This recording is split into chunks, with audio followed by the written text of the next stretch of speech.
You know, intros be damned. How you guys doing? This is the Identity Booth. My name is Hero. That is Shake, and our goal is to identify with you as you try to identify with us. Just leave black women alone. For the love of everything that's good. Like, I get it. Some of them are annoying. Some of them, like, be doing the most online. Understand that small vocal minority of black women that you find to be annoying, you in a million light years will never have a shot with them. You'll never cross paths with them. I literally live in Chicago. I beg for the. I've gone to 3 WNBA games. I beg for the opportunity for Angel Reese to look in my direction, other than the fact that she's looking at her coaches. I think about it. So if you are not here to, like, I just wish that the level of toxicity and hate that goes into trying to affect women in women's sport went into like people's own personal health journey. Like, if you use that level of aggression to run on a treadmill, you'd be breaking records. But instead, not only do we have bottom of the barrel losers talking shit, we have men who are married, established, and have already had athletic careers who can't seem to keep their mind off of attacking black women and attacking black women specifically in sports. Now, on this show, we protect all women, but we came from black people, so we got a soft spot for them specifically. So we don't take kindly to people who find a way to make black women their business in a negative way. You don't have to like them, but you also don't got to compare to nothing else that you appreciate it. Go love and like whoever you want to, right? But keep that shit 100%. To a minimum. Dynamite, dynamite. I'm going to show you the clip of Shaq first before we show you what he's reacting to and why he's reacting to it, so that the context of the situation truly sinks in. Because honestly, minus Shaq being on the court, I don't think I've ever heard him speak like this. Let's play it out. Like, I don't usually do stuff like this, but just stop it, bro. You got your job, you got your podcast, leave my Angel Reese alone. I'm the one calling her and telling her not to respond. Fucking stop it. That's the last time. Okay? Thank you. It's not real hate. If you look around what's going on in this real country, that's hate. This is sports. I'm not supposed to like you. It's a shame that all the stuff you did in your life, you're going to be remembered for your podcast. You're going to be remembered for your podcast. That should tell you you're not that fucking great. I don't want to be remembered for Shaq's Bit podcast. I do not. Like, leave those girls alone. You already spoke on it. Let it go. So what? He hates her. So fucking what? I hate you now for messing with her. Now what? Say something about me. But she's not going to respond because I'm the one calling her and be like, baby, keep it classy. Because she's not soft by any means. You're from the streets. But I'm like, you're beautiful. Don't indulge with these fools because he's a fool. You don't even have G14 classification to say that. I would respect it more if Lisa Leslie said it. Like, that's y'all category. Stay out of them people's category. Okay, you're sports, whatever you do, you talk about sports, but bro, you don't need to be going deep. Y'all can go deep. Y'all are females. Y'all understand what that's like. If he hates her, so what? Mind your business. Like, I don't mind you doing your job saying anyone, but don't pick on that little girl. Because guess what? I'm her protector. Now pick on me. You pick on me, I'm gonna punch you in your fucking face. Like, I don't usually do. What do you think about that, Shake? So, to what Shaq is saying, right? And the original, I get what he's saying, stay out of this, right? Your opinions, and one of his opinions in general, are not very nuanced. They're very mediocre, not trying to upset anybody. They're very lukewarm opinions in general.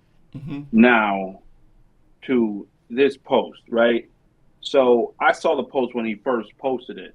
And at first, he starts off basically saying, oh, racism is not a place for it, da-da-da-da. And it's like, okay, that's, I get it. And then you see the actual clip. It's an edited photo of the NBA 2K cover. And in the Angel Reese jersey is clearly a monkey, right? And let's just take his tweet at face value. Let's just say, oh, Angel Reese had allegedly shared a video where people were attacking this man's wife and daughter, right? This doesn't make you better, Robert, right? You stooping to that level, if you're saying she already did that, doesn't make you better. And especially when you already have this history and you're an alleged in the black community to be a raccoon, right? Not a you haven't been a proven raccoon, but you're an alleged raccoon. You got at least one stripe across your eyebrow. He's on that list where we're not saying something's wrong with you, but we definitely watching you. We are watching. Yes, you haven't done anything wrong. You're not but we got our eye on you. And it's because you call your wife milk, and then you attribute everything I love me some milk. Like, calm. Okay, Carrie. Know what it is? It's what our parents, right? Like our parent generation think about black men who are dating black men of their age, right? Who everything about them is about the fact that they got themselves a white woman and can now appear better, as opposed to black men now who are with a white woman, mostly because they either don't care about race or the white woman kind of pursued him, right? Like, so to what that's my opinion about Robert Griffin. It's like he feels validated, and I'm not trying to denegate his love. I don't doubt that he loves his wife. He can love his wife and daughters just the same. Where I actually want to take this conversation is actually to a WNBA conversation. I think this is a product of, for so many years, the WNBA and the WNBA fans and women's college basketball fans in general have been begging and clamoring for the light to be put on the spotlight to be put on their sport, right? They've been for years clamoring that their sport is great, X, Y, and Z. I think this has been part of the unintended consequences of the added spotlight. You now have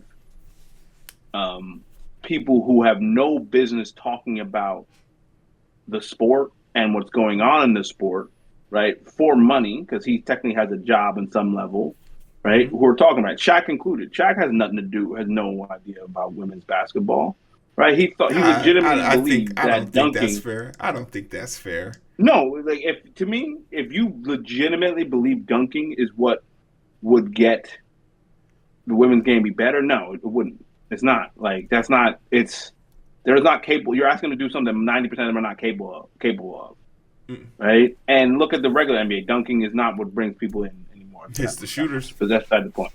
Facts. So it's people who have no idea about the sport now who are Johnny-come-lately coming in. And not just the egg accounts on Twitter. It's everybody. Like it's a complete nuanced game. It's people coming in with a man's opinion for a man's sport, and it's not the same. Like the WNBA is a completely different league to even the NBA. It's not just a majority. The NBA is like a 70% black league. WNBA is like 92% black league, and it's like an 80% black queer league. So it's a completely different league in how you cover it. Now you're having a whole bunch of straight men who either were athletes or are athletes covering something that they have no idea the nuances of. And this is where you get that. And you compound it with RG3 having this chip on his shoulder about his woman, his family, rightfully so, because he feel like he needs to protect his family. And this is where he steps into shit. Go ahead. No, I'm good. I'm gonna give you the benefit. If he's out here protecting his wife and his child, he has the chip on his shoulder. But you want to know something that this is just being social media savvy. The Streisand effect. We all know the more you try and get something out of the zeitgeist, the more it gets. Looking at the post, at the time he did decide to post this, it had 5K views. Oh wait, no, this is the original post. Sorry. When he did decide to post this, at the time it had like 500 views and like 60 likes. Meaning, somehow, some way, RG3 got Goblin Slayer fed to him on his feed and decided to then amplify this to now that it's getting 9.1 million views. It's been retweeted 4,000 times, liked 8,000 times, bookmarked 2,000 times, and has 5,000 comments. It's almost as if he made a concerted effort to seek this out so that he could then use it as clickbait. And whether your statement in the beginning, this is just media 101. There's nothing stopping you from condemning racist behavior without amplifying it. You don't need to amplify it in order for you to condemn it. And that's the part that comes to, because prior to this moment, there was no aspect of you that ever tried to come to her aid.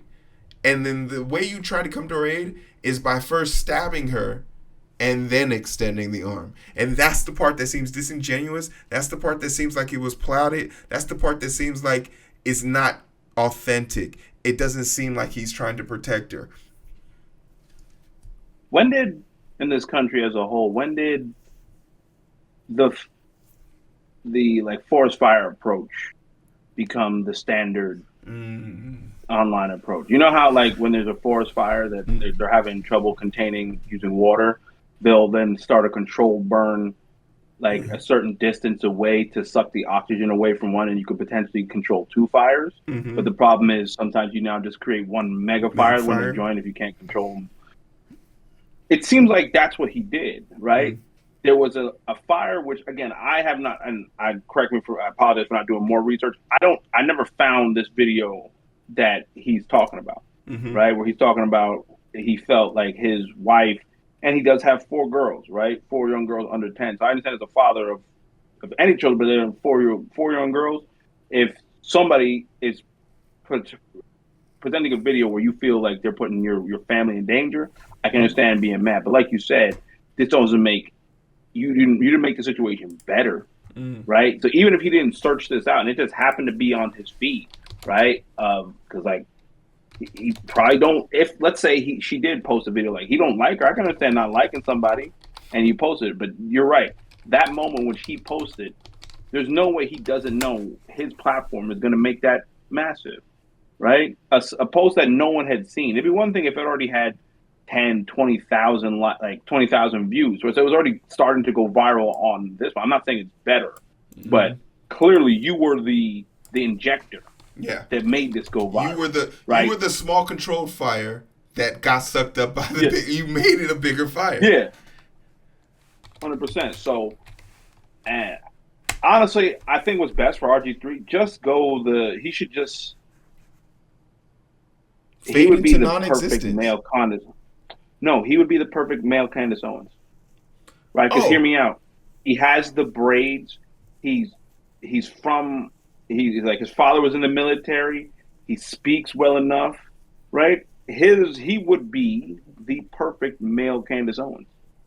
That's what he could be, but I don't know if he wants to truly do it. 'Cause I think he still wants to be liked by the black community, right? That's the thing.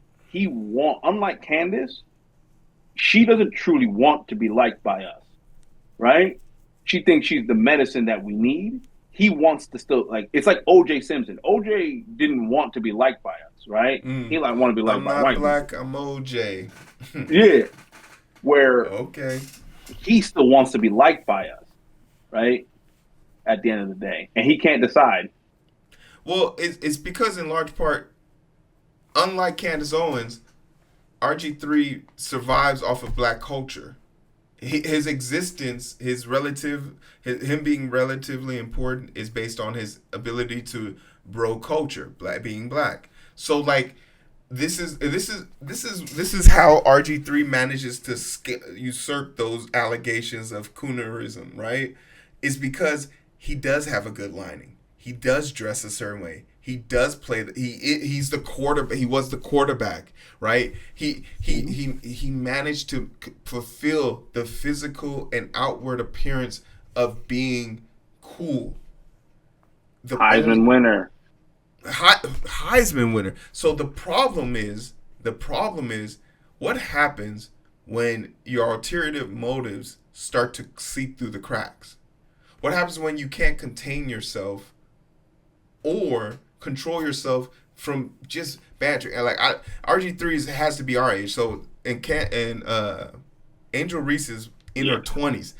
There's no way you're ever going to catch me bad mouthing someone who just recently came. I don't think I think Lisa Leslie was the first woman on the 2K cover,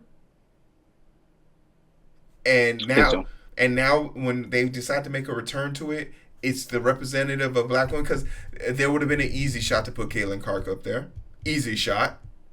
Yeah, for the money. For the money. No, absolutely. Yeah.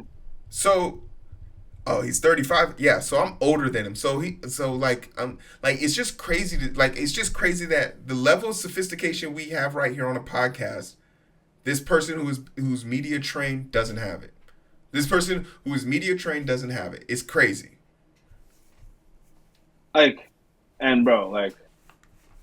Robert, I know you're not ever gonna see this, most likely. No, I'm gonna send it to him. But somebody needs to tell you. Stop calling your queen milk, bro. No, man. It's weird, dog. It's weird. It's weird. You can love white women, right? Like, I'll admit, I had a white woman phase too, right? Or I was dipping in the snow bunnies too. But like, it seems like you're trying too hard, right? Where you're like super milk, right? We must stay focused, brothers. We must stay focused. And you're not gonna. You will never be truly accepted by us if that's the type of time you want, right? Even the dudes who love white women will never truly accept you if you constantly calling them milk, right? It's fetishy, right? And nobody respects a dude who fetishizes women, right? It's okay for women to fetishize men, especially as a black man. It's okay for us to be fetishized. It's not okay for us to fetishize others. That's the reality of life, and that's why it looks weird with what you do. The thing some people are gonna say he's allowed to. That's his wife. He's allowed to, and I think that's cool. But there's a part of me that wants to say, like, you have to remember, once you introduce that to the fray, you leave yourself vulnerable, because no one in their right mind would even go out there and say, okay, so what little fun nicknames are you calling your mixed kids now? What funny little names are you allowing your white friends to be calling your mixed kids who and this is gonna sound messed up, but usually there's two types of mixed kids. There's mixed kids who were raised by a black woman and mixed kids that were raised by a black man.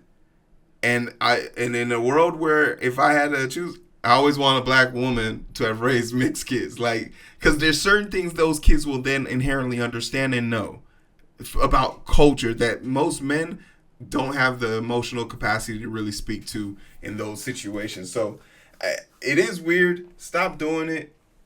But